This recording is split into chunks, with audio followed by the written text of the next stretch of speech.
Ya, oke guys. Assalamualaikum. Balik lagi dengan Jaki dan hari ini tanggal 20 April 2024 pukul 14:52. Gua mau membahas saham MTEL karena cepet juga guys. Di tahun 2024 kuartal satu ini ada 4 perusahaan yang sudah merilis kinerja kuartal satu. Ada MTEL, kemudian ada Telkom ya, ya wajar lah induk dan anak perusahaan. Kemudian ada Maha dan BANK nih kemarin nih siang, Bang Aladin Syariah. Nah, gini, kita akan langsung bahas aja guys ya. Gue udah baca laporan keuangannya dan kita lihat datanya. Untuk MTEL ini sendiri, ini laporan keuangan yang menyesuaikan. Ini dalam ribuan.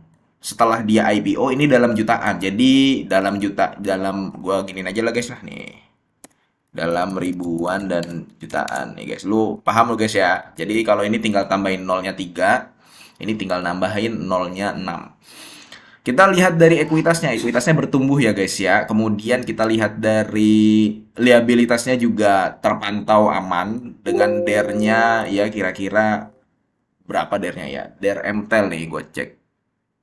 Daerah MTEL itu termasuk yang terendah dibandingkan dengan Tebik dan TOWR karena industrinya kan mereka samaan nih. Kita juga harus membandingkan dengan industri yang sama. Nah, daerah MTEL ini termasuk lebih rendah daripada Tebik dan TOWR. Dia cuman di angka di bawah 100 dia. Dia 66%. Sedangkan Tebik dan TOWR coba nih guys kita lihat. Nah, dia sampai ini 315% nih, Tebik ya, Tebik TOWR sampai 295%. Dari DER-nya ini MTEL lebih sehat lah, bisa dikatakan seperti itu.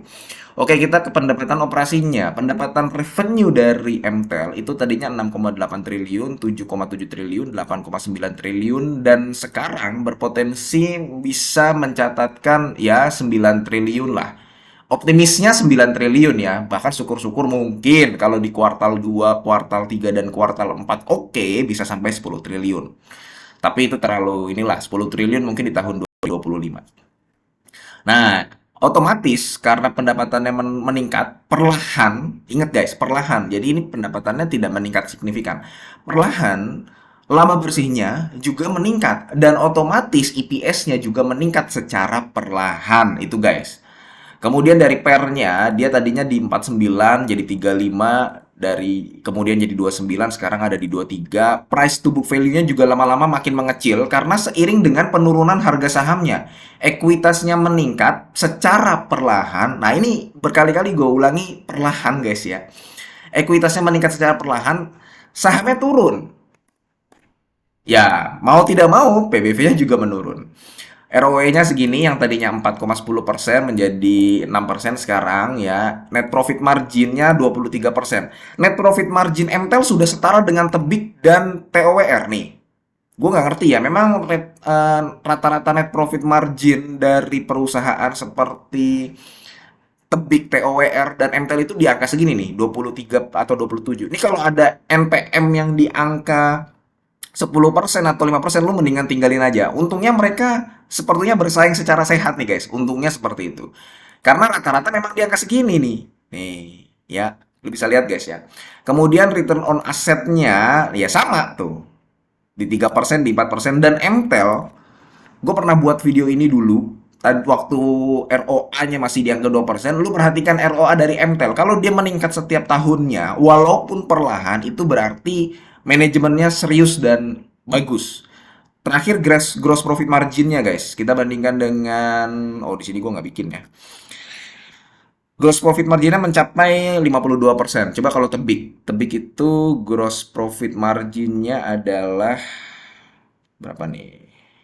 71%. Tebik tuh lebih gede. Kalau TOWR ini di angka 69. Ya, nggak terlalu beda jauh lah. Nah, berarti apa guys? Data ini menunjukkan bahwa kinerja MTEL setiap tahunnya perlahan-lahan meningkat. Namun ini anomali guys, kalau lu lihat dari harga sahamnya. Kenapa harga sahamnya seperti ini dan turun? Jawabannya simple guys. Karena memang sejak IPO dia valuasinya mahal. Lihat aja tuh PRS sampai 49. Sedangkan yang lainnya nggak sampai segini guys.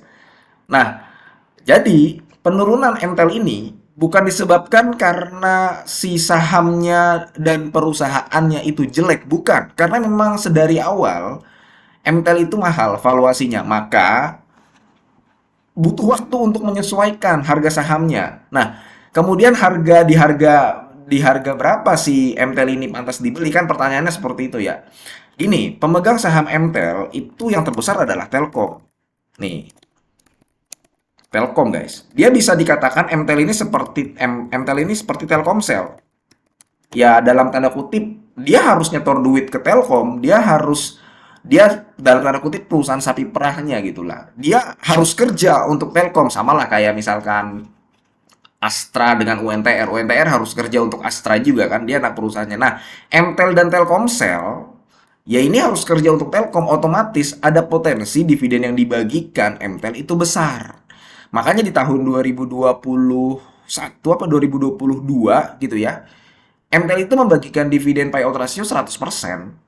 Nah, sekarang lu tinggal hitung aja. Kalau gue gampang guys ngitungnya, ketika dia revenue-nya setiap tahun meningkat, laba bersihnya setiap tahun meningkat, ya gue udah pernah bahas di dua video sebelumnya. Ketika dia revenue-nya meningkat, itu berarti kan dia saham bertumbuh ya guys ya. Tinggal harganya cocok aja atau enggak. Dia growth lah, growth stock. Nah, maka nggak masalah kalau misalkan yield-nya 5%. Nggak masalah. Selama dia revenue-nya dari tahun ke tahun meningkat, dia laba bersihnya dari tahun ke tahun meningkat, lu mendapatkan dividen yield minimal. Ini ingat ya guys, minimal. Jadi nanti lu bisa mendapatkan keuntungan dari dividen, lu bisa mendapatkan keuntungan dari capital gain-nya. Lu tinggal tunggu momentum untuk masuk di MTEL ini. Nah, berapa berarti harga yang pas ya? Kalau misalkan hitungan gua ya, dia di harga 500 per lembar udah cocok. Nah, kalau misalkan dia di 500 per lembar, kemudian dia membagikan dividen per share itu 25, ya kan? 25 per lembar. Ini kan berarti sudah dikunci nih 5%. Nanti kalau misalkan dia membagikan dividen, dia IPS-nya meningkat 30 misalkan, ya dia lebih gede lagi. Lu udah punya di angka 500 per lembar gitu guys. Jadi apakah MTEL masih bisa turun? Ya kita nggak tahu gitu ya. Cuman harga yang cocok berdasarkan hitungan gua adalah di angka 500 per lembar. Itu guys. Ya itu aja, mudah-mudahan video ini bermanfaat dan semoga lu sehat selalu sehingga kita bisa bertemu kembali di video-video selanjutnya. Ini bukan ajakan jual atau beli. Gua akhiri, wassalamualaikum warahmatullahi wabarakatuh.